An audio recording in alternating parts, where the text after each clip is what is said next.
अस्सलाम वालेकुम। व्यूअर्स, हम स्टडी कर रहे हैं वर्ब की डिफरेंट काइंड्स को और अभी हम इसी सिलसिले में स्टडी करेंगे ऑक्सिलरी वर्ब को। इस टॉपिक को हमने डिफरेंट पार्ट्स के अंदर डिवाइड कर दिए। अभी ये पहला पार्ट चल रहा है। वैसे ये कंबाइंड फॉर्म के अंदर सिंगल वीडियो में भी ये पूरा टॉपिक आपको अवेलेबल होगा कंप्लीट इंग्लिश कोर्स वाली प्लेलिस्ट के अंदर। तो पहले पार्ट में जस्ट हम इसको इंट्रोड्यूस ही करेंगे कि ऑक्सिलरी वर्ब होता क्या है। तो चलिए जी स्टार्ट करते हैं। ऑक्सिलरी वर्ब और also called as helping verb. हाँ जी, इनको हेल्पिंग वर्ब भी कहते हैं because they help the principal verb to complete the sentence structure और टू क्लेरिफाई द मीनिंग। इन्हें हम हेल्पिंग वर्ब इसलिए कहते हैं कि जो प्रिंसिपल वर्ब होता है ये उसकी हेल्प करते हैं सेंटेंस को कंप्लीट करने के लिए या मीनिंग को क्लैरिफाई करने के लिए, मैसेज को जो है वो कंप्लीट करने के लिए। अब उसमें एग्जांपल देखते हैं। For example look at the following sentence. The student is playing a game. लड़का एक गेम खेल रहा है। In the above sentence, auxiliary verb is helping the principal verb playing by expressing that the action indicated by the principal verb is still going on. जी, अब इस sentence के अंदर principal verb है प्ले, ठीक है, और ये जो इज है ये है ऑक्सिलरी वर्ब या इसे हम हेल्पिंग वर्ब भी कहेंगे। अब ये हेल्प इस तरह से कर रहा है प्रिंसिपल वर्ब की कि ये एक्सप्रेस कर रहा है कि जो एक्शन आपका प्रिंसिपल वर्ब बता रहा है आपको, यानी खेलने वाला जो एक्शन है वो इस वक्त भी जारी है। यानी अगर यहाँ पे इज नहीं होगा तो आपको पता नहीं चलेगा कि एक्शन का स्टेटस इस वक्त क्या है, वो रुक गया है, जारी है या जारी था। ये सारी इंफॉर्मेशन आपको हेल्पिंग वर्ब की मदद से मिल रही है। तो अगर हम इसको डिफाइन करें प्रॉपरली तो इस तरह से होगा, a helping verb which changes the basic form of a main verb used after it to perform various functions। हाँ जी, ये एक ऐसा वर्ड है जो प्रिंसिपल वर्ब या मेन वर्ब की बेसिक फॉर्म को चेंज कर देता है। जैसे अब ये आपका हेल्पिंग वर्ब है तो ये इसका आपका प्रिंसिपल वर्ब है, ये इसे फॉलो कर रहा है। इसकी बेस फॉर्म है प्ले। अब प्ले से ये प्लेइंग क्यों बन गया? ये हेल्पिंग वर्ब इसकी वजह से। तो उसमें अब फंक्शंस कौन सी हैं? Like making tenses. टेंसेस जो हैं ये आप हेल्पिंग वर्ब की मदद से आपको पता चलता है कि कौन सा टेंस है, प्रेजेंट है, पास्ट है और फिर प्रेजेंट कॉन्टिन्यूस है, परफेक्ट है या जो भी। क्वेश्चंस बनाने में ये आपकी हेल्प करता है जी। हेल्पिंग वर्ब अगर सेंटेंस के स्टार्ट में चला जाएगा तो ये क्वेश्चन बन जाएगा आपका सेंटेंस। नेगेटिव्स में भी हेल्प देता है कि अगर आप हेल्पिंग वर्ब के बाद नॉट लगा देंगे तो नेगेटिव बन जाएगा। पैसिव बनाने में, प्रोग्रेसिव बनाने में, perfect, model and dummy form जो है ये सारे चीज़ें जो हैं ये हेल्पिंग वर्ब से रिलेटेड हैं। तो लिहाजा हम इसे क्या कहेंगे? Auxiliary verb. यानी ऐसा जो वर्ड है जो बेस फॉर्म चेंज करता है डिफरेंट फंक्शंस को परफॉर्म करने के लिए, उसे हम ऑक्सिलरी वर्ब कहते हैं। अब वेरियस फंक्शंस जो हैं ये आपको मैंने बता दिए, लिस्ट कर दिए यहाँ पे। अगर हम इसी जो है हमारा हेल्पिंग वर्ब इसकी लिंग्विस्टिक डेफिनेशन करें तो ये होगी, N auxiliary verb is a helping verb which provides further semantic or syntactic information about the principal verb following। तो बात वही है, यानी ये एक ऐसा जो है वर्ड है हेल्पिंग वर्ब जो कि मेन वर्ब या प्रिंसिपल वर्ब के बारे में आपको एडिशनल इंफॉर्मेशन दे रहा है। ये जो आपकी सिमेंटिक और सिंटैक्टिक इंफॉर्मेशन है इनकी डिटेल में मैं नहीं जाऊंगा, आप यही समझ लें कि यही वाली इंफॉर्मेशन है। यानी आपका जो वर्ब है वो उसकी फॉर्म कौन सी जा रही है, वो कौन से टेंस में यूज हो रहा है, तो ये सारी इंफॉर्मेशन जो एडिशनल इंफॉर्मेशन आपको हेल्पिंग वर्ब जो है वो प्रोवाइड कर रहा है मेन वर्ब के बारे में। तो auxiliary verb includes be, have and do. आप ये कह सकते हैं, सॉरी डू, आप कह सकते हैं कि तीन फैमिलीज हैं जी ये आपके हेल्पिंग वर्ब की या ऑक्सिलरी वर्ब की, ये तीन फैमिलीज हैं, बी, हैव एंड डू। तो इसमें प्रेजेंट फॉर्म्स भी हैं और पास्ट फॉर्म्स भी हैं। अगर प्रेजेंट फॉर्म की बात करें तो बी, इज, एम और has, have, do, does, must, need, will, shall और डेयर। यूज्ड टू भी हो सकता है इसके साथ, मे, माइट, कैन, कुड। और अगर पास्ट फॉर्म में बात करें तो was, were, had, did, would, should वगैरह। तो फिर ये इंट्रोडक्शन था एक ब्रीफ सा ऑक्सिलरी वर्ब का, ताकि आपको थोड़ा इसमें फेमिलियराइज कर दिया जाए। और वैसे भी मोस्टली आपको पता ही होगा इसके बारे में। तो नेक्स्ट पार्ट्स के अंदर आप इनको डिटेल के अंदर इस टॉपिक को एक्सप्लोर करेंगे। इसके अंदर जो भी इंफॉर्मेशन है इंशाल्लाह आपको कवर कराएंगे पूरा टॉपिक।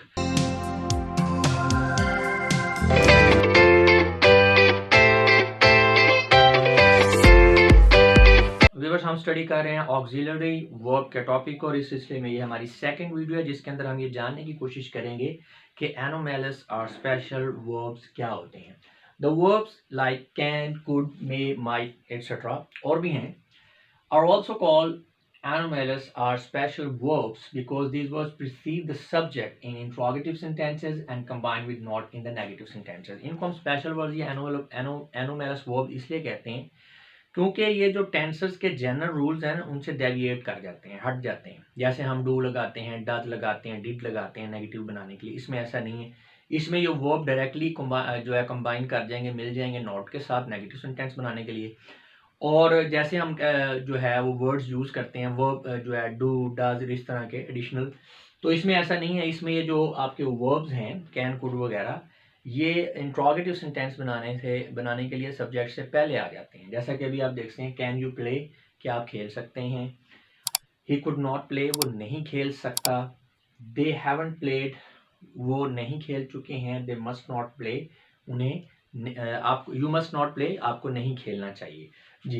तो अब इसमें ये चीज़ है, words such auxiliaries are referred to as modal auxiliaries are modals. हाँ जी, इनको हम मॉडल ऑक्सिलरीज भी कहते हैं, मॉडल्स भी कहते हैं और मॉडल वर्ब भी कह लेते हैं। तो बेसिकली मॉडल्स का कंसेप्ट आपने ये ध्यान में रखना है कि ये मॉडल वर्ब है। These are used to express attitudes like permission, possibility, certainty and necessity, etc. etc. यानी ये जो आपके एटीट्यूड है, जो आपका बिहेवियर है, उसको एक्सप्रेस करते हैं। जैसे परमिशन, इजाज़त लेनी है आपने, किसी चीज़ के मुमकिनात को ज़ाहिर करता है, किसी चीज़ के यकीनी होने को ज़ाहिर करता है, ज़रूरत को ज़ाहिर करते हैं। इस तरह के जो आपके एटीट्यूड्स हैं उनको एक्सप्रेस करने के लिए हम मॉडल वर्ब्स को यूज़ करते हैं।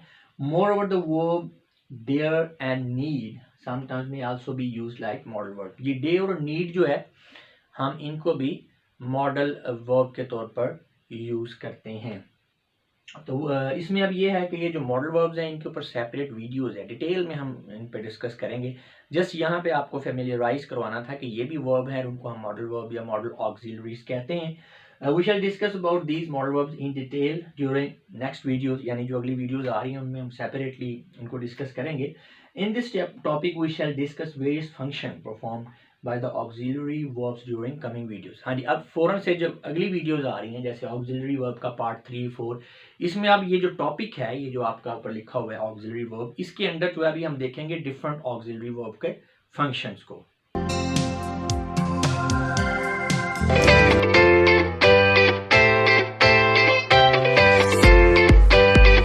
व्यूअर्स, हम स्टडी कर रहे हैं ऑक्सिलरी वर्ब्स को और इस सिलसिले में हमारी थर्ड वीडियो है जिसके अंदर हम जो है function perform bye auxiliary verb, इस टॉपिक को स्टडी करेंगे। हम ये देखेंगे कि ये कौन कौन से फंक्शन परफॉर्म करते हैं। तो ये जो वर्ब्स हैं ऑक्सिलरी वर्ब्स, ये दो तरह के इनके फंक्शंस होते हैं। ए कैटेगरी में जनरल फंक्शंस हैं और बी कैटेगरी में स्पेसिफिक फंक्शंस हैं। इस वीडियो में हम सिर्फ जनरल फंक्शंस की बात करेंगे और जो नेक्स्ट वीडियो होगी पार्ट 4 होगा इस टॉपिक का, उसके अंदर हम स्पेसिफिक फंक्शंस को डिस्कस करेंगे जी। तो अगर बात करें हम ऑक्सिलरी वर्ब के जनरल फंक्शंस की, तो उसमें 3 तरह के इसके जो इनके फंक्शंस हैं। पहले नंबर पे है जी, they are used to form tenses. जो टेंस हैं, डिफरेंट तरह के टेंसेस हम बनाते हैं, उसमें ऑक्सिलरी वर्ब ही हमारी हेल्प करते हैं टेंसेस को बनाने में। जैसा कि ही प्लेज अ मैच, अब ये प्रेजेंट इंडेफिनिट टेंस है। Atif is playing a match, Ali has played a match, they have been playing a match, did they play a match, they had played a match, they will be playing a match। तो आप देख सकते हैं ये different tenses है और उनकी structure पे आप गौर करें तो ऑक्सिलरी वर्ब जो हैं ये अपनी फॉर्म को चेंज कर रहे हैं, अपनी पोजीशन को चेंज कर रहे हैं, तो जिससे डिफरेंट तरह के जो टेंसेस हैं बनते जा रहे हैं। ये ग्रीन कलर में मैंने उन टेंसेस के नाम को भी एक्सप्रेस कर दिया है। इसी तरह नेक्स्ट जो है, जो वर्ब की वॉइसेस होती हैं, active voice and passive voice, उनको बनाने में भी इन्हीं का किरदार है, इन ऑक्सिलरी वर्ब्स का ही किरदार है। जैसा कि ही इज प्लेइंग अ मैच, वो मैच खेल रहा है, एक्टिव वॉइस है। The match is playing by him, ये अब उसके हमने पैसिव वॉइस बना लिया। इसी तरह he will play a match, ये एक्टिव वॉइस है और पैसिव वॉइस में a match will be played by him. Next जो है इसका जनरल फंक्शन है, ये डिफरेंट जो मूड्स हैं उनको एक्सप्रेस करते हैं। अब अगर आप में से किसी को मूड्स का नहीं पता तो मूड के ऊपर, जो वर्ब के मूड हैं, इसके ऊपर एक टॉपिक अलग से सेपरेट वीडियो बनी हुई है, उसका लिंक नीचे डिस्क्रिप्शन में दे दिया है, तो आप वहाँ से जाके समझ सकते हैं कि मूड्स क्या होते हैं। द बॉय इज प्लेइंग, या ये इंडिकेटिव मूड है। Do you like to play, ये भी इंडिकेटिव मूड है। Let the door be open, ये इम्पेरेटिव मूड है, यू कैन डू इट, ये भी इम्पेरेटिव मूड है, I wish I were a doctor, if that be true, तो ये आपका सब्जंक्टिव मूड है। तो आप देख सकते हैं अगर जनरल फंक्शंस की बात करें तो उसमें टेंसेस बनाने में ये हेल्प करते हैं, वॉइस जो है उसको चेंज करने में हेल्प करते हैं, और जो डिफरेंट मूड्स हैं उनको ये एक्सप्रेस करते हैं। ऑक्सिलरी वर्ब ये अपनी फॉर्म को, पोजीशन को चेंज करते हैं, जिससे ये सारी चीज़ें जो है एक्सप्रेस होती जाती हैं।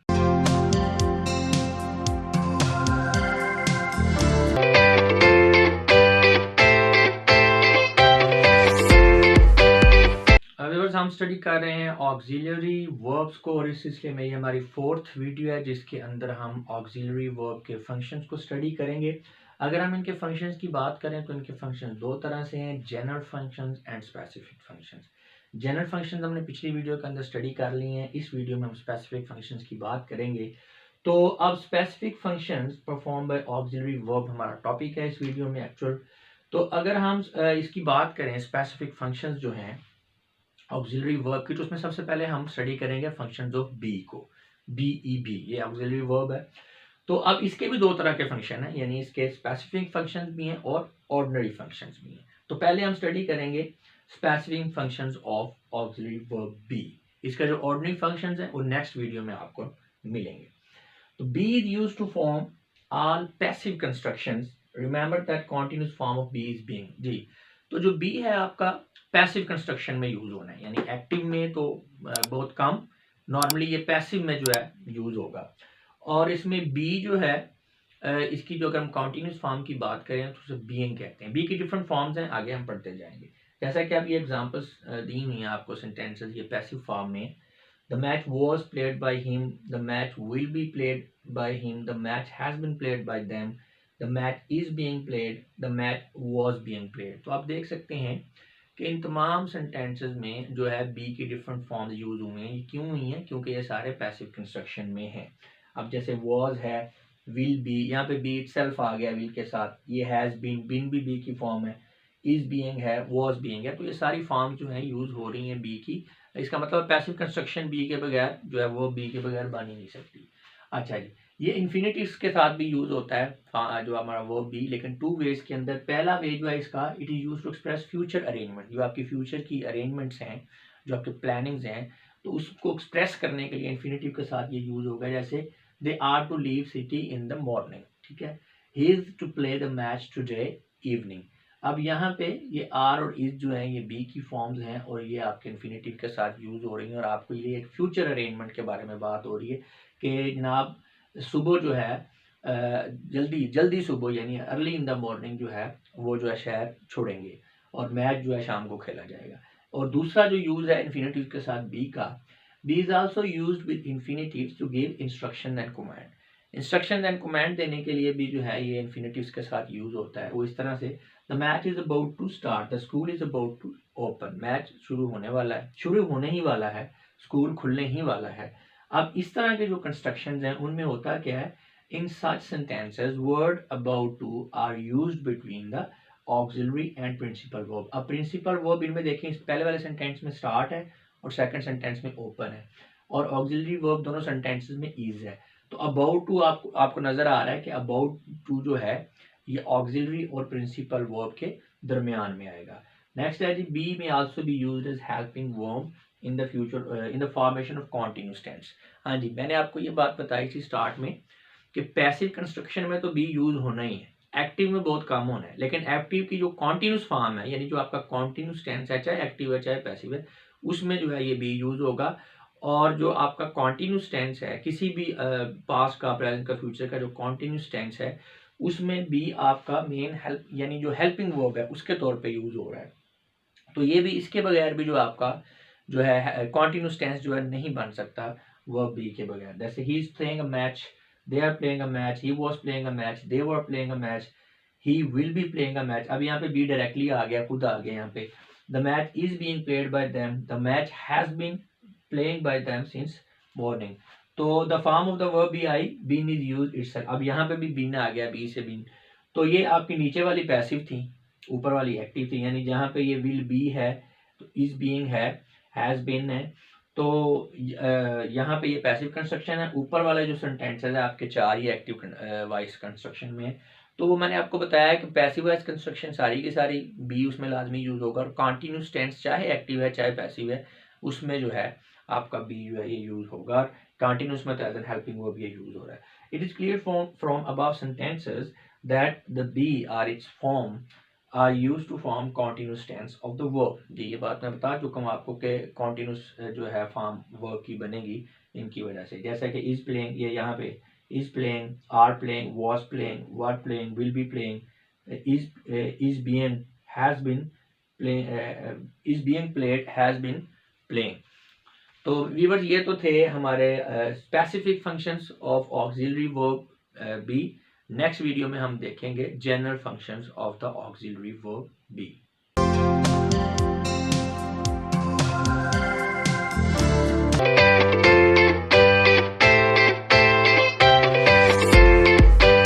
हम स्टडी कर रहे हैं ऑक्सिलरी वर्ब के टॉपिक को, और इस सिलसिले में ये हमारी 5th वीडियो है जिसमें हम इसके फंक्शंस को डिस्कस करेंगे। दो तरह के फंक्शन हैं, general function and specific function.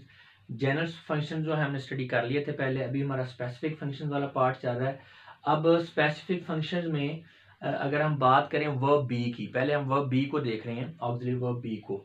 तो इसमें भी आगे इसके दो टाइप्स हैं, specific function and ordinary function. Specific function इसके भी हमने देखनी है। अब इस वीडियो में हम ऑर्डिनरी फंक्शन देखेंगे, हमारा जो ऑक्सिलरी वर्ब बी है उसकी। तो ordinary functions of auxiliary verb B, the verb B is not only used as auxiliary verb but also it may be used as ordinary verb or main verb। हाँ जी, जो हमारा auxiliary verb B है ये सिर्फ auxiliary verb के तौर पर ही नहीं यूज होता, बल्कि इसके कुछ ऐसे यूज भी हैं जिसके अंदर ये मेन वर्ब या ऑर्डिनरी वर्ब के तौर पर भी यूज होता है। अभी एग्जांपल देखेंगे तो ये आपको बात क्लियर हो जाएगी। फॉर एग्जाम्पल पहला है हमारा point, to provide information about a person a thing or to express existence. जब किसी पर्सन के बारे में या किसी चीज़ के बारे में या किसी चीज़ के होने के बारे में, एग्जिस्टेंस के बारे में इंफॉर्मेशन प्रोवाइड करनी हो तो हमारा जो ऑक्सिलरी वर्ब है ये बी, ये मेन वर्ब के तौर पे यूज होगा। जैसे एशियाज कंटिनेंट, अब इसमें इजी वर्ब है। My friend is a doctor, मेरा दोस्त डॉक्टर है, तो ये एग्जिस्टेंस है और बेसिकली इज जो है यही इसमें वर्ब है और कोई वर्ब नहीं है। शी इज़ वेरी ब्यूटीफुल, वो बड़ी खूबसूरत है। तो यहाँ पे आप देख सकते हैं कि इन तीनों सेंटेंसेस के अंदर जो है आपका बी जो है यानी कि इज, ये मेन वर्ब के तौर पे यूज हुआ है। नेक्स्ट है to indicate age, size, weight और अदर पैरामीटर्स। हाँ जी, तो अगर कुछ एज, उम्र बतानी है, किसी का साइज बताना है, वेट बताना है, यानी पैरामीटर कोई भी आप बात कर रहे हैं, कोई पैमाना आप जो है बताना चाह रहे हैं, तो उसमें भी ये आपको एक्सप्रेस करने के लिए यूज होता है मेन वर्ब या ऑर्डिनरी वर्ब के तौर पे जो आपका बी है। शी इज 22, वो 22 साल की है। The tree is 40 feet high, all ये 60 किलोग्राम इन वेट। तो अब यहाँ पे देख सकते हैं इसमें वेट है या मैस है, इसमें लेंथ है और इसमें एज है। तो इन तमाम को एक्सप्रेस करने के लिए हमारा ऑक्सिलरी वर्ब जो बी यूज हुआ है। Be is also used as main verb in certain imperative sentences. तो इंपेरेटिव सेंटेंस के अंदर तो ये मेन वर्ब के तौर पे यूज होता है, जैसा बी पॉजिटिव, ठीक है, पॉजिटिव रहिए, बी क्वाइट, खामोश हो जाइए, बी अ नाइस लेडी, एक अच्छे जो है एक खुश अखलाक लेडी के तौर पर जो है अपना बिहेव कीजिए। तो इसमें आप देख सकते हैं कि बी जो है ये मेन वर्ब के तौर पर सेंटेंसेस के अंदर यूज हुआ है। अच्छा, इसका एक और स्पेसिफिक यूज है बी का, क्योंकि हमारा टॉपिक भी स्पेसिफिक यूज है, सॉरी ऑर्डिनरी यूज है, तो इसका एक और ऑर्डिनरी यूज है वर्ब बी का। The verb be is also used to express an arrangement in the past which was made but not carried out। ये एक ऐसी सिचुएशन में यूज होता है कि कोई अरेंजमेंट है, कोई आपकी प्लानिंग थी, कोई इरादा था पास्ट के अंदर आपका करने का कि हम ये काम करेंगे, लेकिन फिर वो आपने किया नहीं, आपको चेंज करना पड़ गया अपना प्रोग्राम। तो इस तरह की सिचुएशन में भी ये यूज होता है। अभी एग्जाम्पल देखेंगे तो क्लियर होगा। In such a situation the verb is used in past tense along with the perfect infinitives. हाँ जी, तो जब इस तरह की सिचुएशन है जिसमें पास्ट में आपका कोई इरादा था काम करने का लेकिन वो किया नहीं, चेंज हो गया आपका प्रोग्राम, तो उसके लिए फिर हम यूज करेंगे जो है वर्ब बी को। लेकिन बी जो है ये पास्ट टेंस में यूज होगा, जैसे वाज वर, और इसके साथ परफेक्ट इन्फिनिटिव आएगा। अभी देखते हैं कि परफेक्ट इन्फिनिटिव क्या होता है। They were to have been played a match yesterday, उन्हें कल एक मैच खेलना था, but they had to postpone it until next Friday, लेकिन इसे अगले जुमे तक जो है मुलतवी करना पड़ा। उन्हें कल एक मैच खेलना था, यानी जो अरेंजमेंट थे, जो प्लानिंग थे, वो कल थे मैच खेलने के, यस्टरडे, लेकिन वो खेला नहीं जा सका किसी वजह से। तो अब वो उन्हें मैच जो है वो खेलना पड़ेगा कब, या उन्होंने पोस्टपोन कर दिया, इसको मुलतवी कर दिया अगले जुमे तक। अब यहाँ पे देखें ना, ये आपका जो वर्ब बी है, अब वर है, वर ये पास्ट फॉर्म में है। तो टू हैव बीन प्लेड जो है ये आपका परफेक्ट इन्फिनेटिव है, क्योंकि टू हैव बीन प्लेड और साथ में टू आ गया। हैव बीन प्लेड जो है ये परफेक्ट के साथ होता है, टू है तो ये इन्फिनेटिव, तो ये आपका परफेक्ट इन्फिनेटिव है। इसी तरह दे हैड टू, अब ये they had to play postpone it till next Friday, यानी वही वाली बात कि जब आपका काम जो है वो इरादा था आपका पास्ट में करने का, वो हो नहीं सका, तो फिर नेक्स्ट आपने उसको चेंज कर लिया प्रोग्राम को, तो उस पर यहाँ पे फिर ये आपको मीनिंग समझ में आ रही है कि दे हैड टू भी यहाँ पे इसलिए लगा है कि क्योंकि बात काम पास्ट में ही हुआ है, जो काम आपने करना था वो भी पास्ट में था, और जो आपने नहीं किया और प्रोग्राम चेंज किया है कि अब हम करेंगे तो वो भी पास्ट में हो, तो इसलिए यहाँ पे हैड टू है कि उन्हें मुलतवी करना पड़ा, यानी कल वो जब आए मौसम खराब था या कोई और भी मसला था तो उन्हें फिर मुलतवी करना पड़ा मैच अब नेक्स्ट जुमे में। तो यहाँ पे आपने ये भी बात जहन में रखनी है कि जब भी इस तरह की सिचुएशन में आपने वो बी को यूज़ करना है तो आपने पास्ट फॉर्म में यूज़ करना है और साथ उसके परफेक्ट इन्फिनेटिव यूज़ होगा।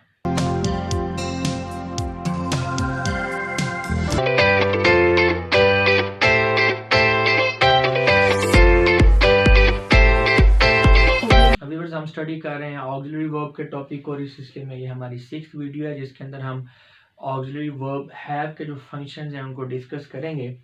तो इसमें सबसे पहले the verb has 3 alternative form, जो हैज़ है उसकी 3 अल्टरनेटिव फॉर्म्स हैं, has, have and had, which are used with respect to relevant tense and number.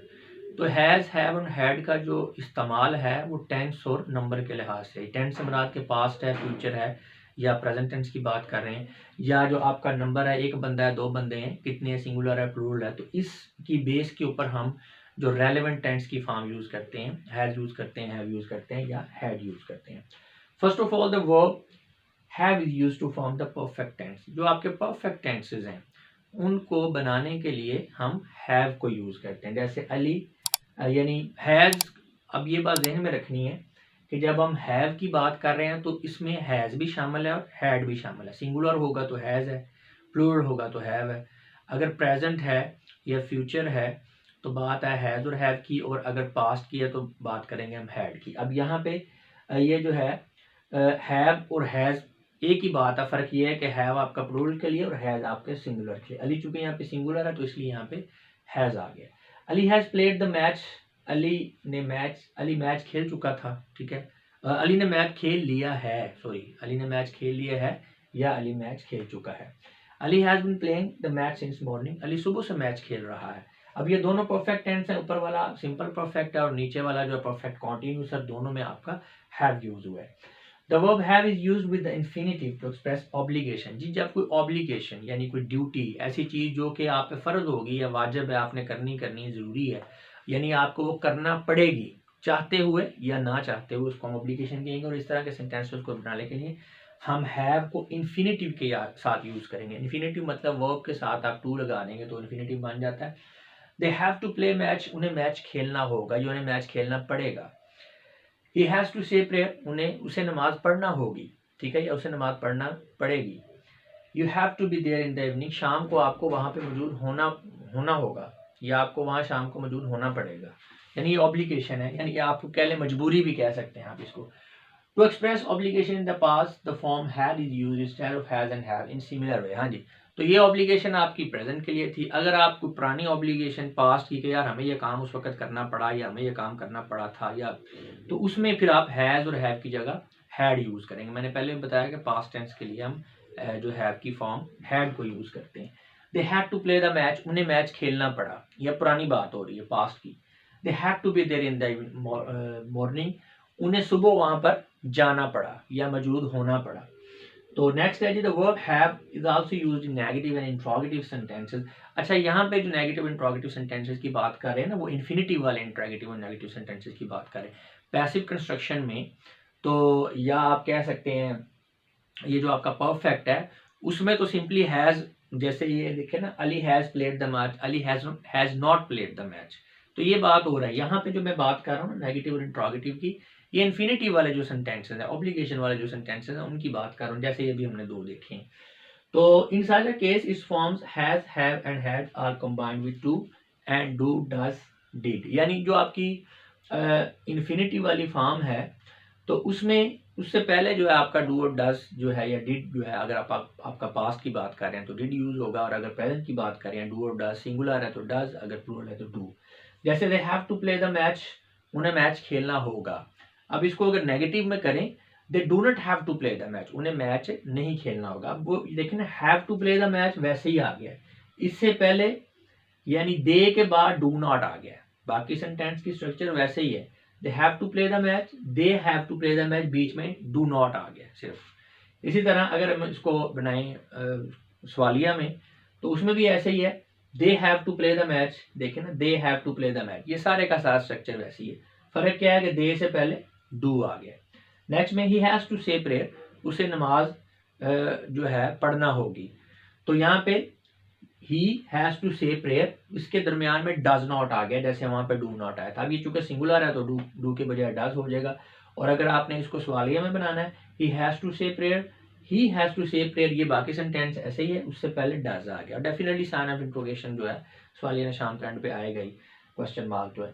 They had to play the match, ठीक है, they did not have to play the match, ठीक है। हाँ, ये याद आपने याद रखना है कि जब आप डिड करेंगे ना यूज, तो फिर यहाँ पे आपने हैड नहीं यूज करना। यानी कुछ स्टूडेंट्स कर लेंगे they did not had to play the match, तो दिखने में तो ये ठीक लग रहा होता है, लेकिन ये गलत है। जब आपने डिड यूज कर रही है, इसका मतलब आप पास्ट में चले गए हैं। अब उसके बाद आपको रेपिटेशन में उसको हैड यूज करने की जरूरत नहीं है। They have to play the match, उन्हें मैच खेलना पड़ा। They did not have to play the match, उन्हें मैच नहीं खेलना पड़ा। They have to play the match, अब हैव, हैड की जगह हैव आ गया, they have to play the match, और उससे पहले डिड आ गया, did they have to play the match. ये स्टूडेंट्स यहाँ पे अक्सर ही गलती करते हैं, क्योंकि उनके वो नेचुरल फ्लो चल रहा होता है माइंड में कि यार ये ऐसे हो रहा है, डू और डज जस्ट लगाना है। जब आप पास्ट के अंदर बना रहे हैं ना नेगेटिव इंट्रोगेटिव, यानी जब आपने डिड यूज कर लिया, तो फिर आपने डिड के साथ आखिर में उसके बाद हैड नहीं लगाना। They did not have to play the match, did they have to play the match.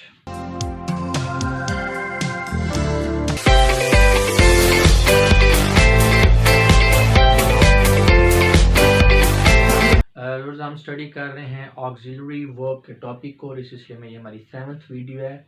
आगे जाके हम स्पेसिफिक फंक्शंस देख रहे हैं इन ऑक्सिलरी वर्ब के।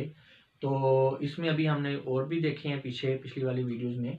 तो इस वीडियो में हम डू, जो ऑक्सिलरी वर्ब डू है, इसके फंक्शंस को जो है देखेंगे कि ये क्या क्या फंक्शन परफॉर्म करता है जी। तो the verb do has 3 alternative forms, do, did and done, which are used according to the respective tense and number of person जी। तो ये do यूज करेंगे, did यूज करेंगे या done यूज करेंगे, ये चीज़ डिपेंड करती है इस चीज़ पे कि आप टेंस कौन सा यूज कर रहे हैं और पर्सन जो आपका सिंगुलर है या वो प्लूरल है।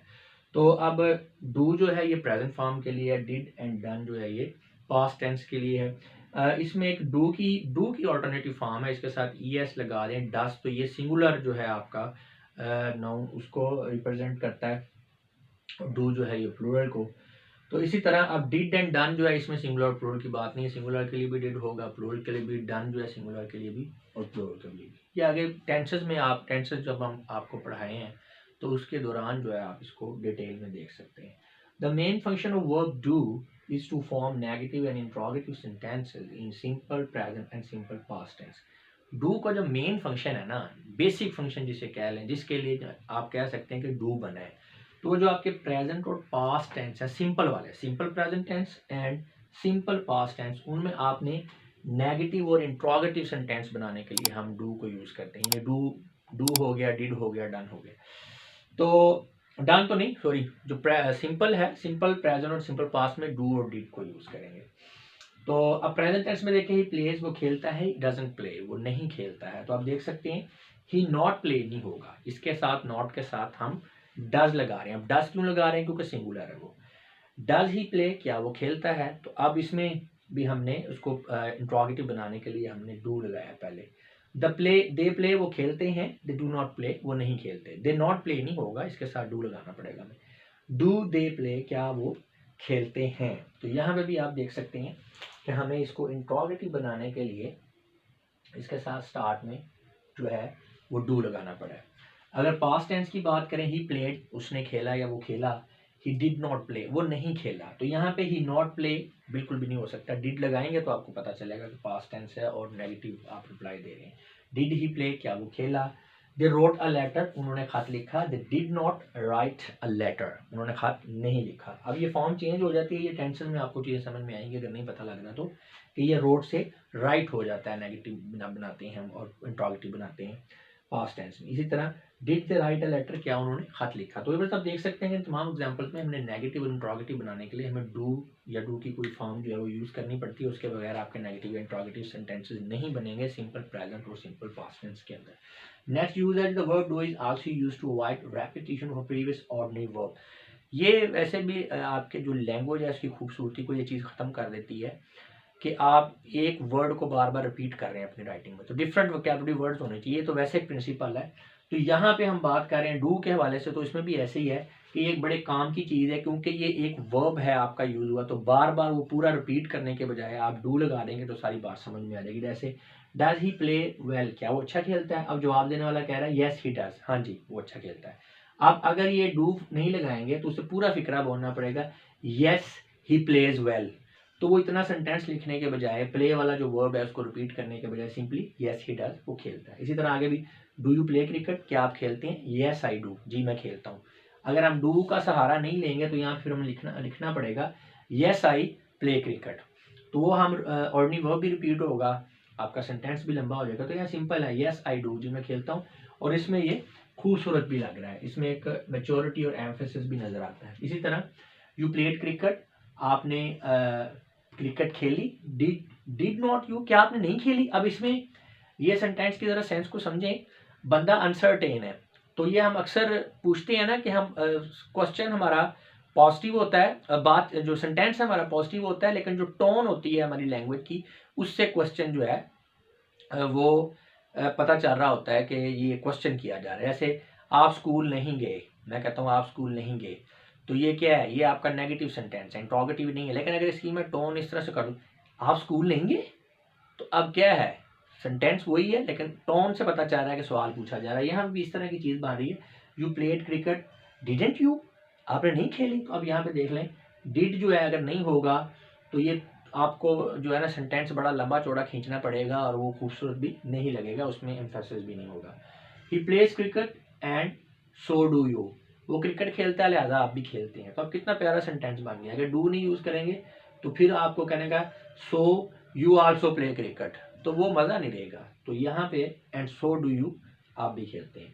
In all the above sentences the use of verb do avoids the repetition of verb play. ये आपने देखा है कि ये प्ले का जो वर्ब है ये जवाब में किसी भी जगह पे यूज नहीं हुआ, सेंटेंस की खूबसूरती में भी इजाफा हो गया, मैच्योरिटी में भी इजाफा हो गया और थोड़ा एम्फेसिस भी नजर आ रहा है। नेक्स्ट है जी sometimes the affirmative nature of the sentence emphasized by the use of verb do. बाद औक़ात ये होता है कि आपका सेंटेंस अफर्मेटिव ही है, ठीक है ना, पॉजिटिव सेंटेंस है, लेकिन उसमें आप थोड़ा सा जोर देना चाह रहे हैं, एम्फसाइज करना चाह रहे हैं, तो उसके लिए फिर आप डू लगाते हैं। जस्ट उसमें आप कह लेंगे डू की कोई स्ट्रक्चरल नीड नहीं है वहाँ पे, जस्ट एक अपने एक्सप्रेशन को बेहतर करने के लिए आप ज़ाहिर करने के लिए कि आप इस पर बड़ा आप जोर दे रहे हैं, तो उसके लिए आप डू ऐड करेंगे। जैसे यू डू लुक ब्यूटीफुल, अगर ये डू ना हो काम फिर भी चलेगा। यू लुक ब्यूटीफुल, आप खूबसूरत नज़र आ रहे हैं। यू डू लुक ब्यूटीफुल, इसका मतलब है यार आप तो कमाल खूबसूरत नज़र आ रहे हैं, ठीक है ना। या आप कह लें यू लुक वेरी ब्यूटीफुल, तो यू लुक वेरी ब्यूटीफुल के बजाय हम कह लेंगे यू डू लुक ब्यूटीफुल, यार आप तो बड़े ज़बरदस्त नज़र आ रहे हैं, बड़े कमाल नज़र आ रहे हैं। I forbid him not to play but he did play. अब यहाँ पे भी एम्फेसिस है, मैंने उसे खेलने से रोका लेकिन उसने खेला। ये चीज़ अब इससे जोर हो रही है कि आप एम्फेसाइज करें ही डिड प्ले, यानी कि उसने खेला, जैसे हम लैंग्वेज में कहते हैं। उम्मीद है कि आपको समझ आ गई होगी।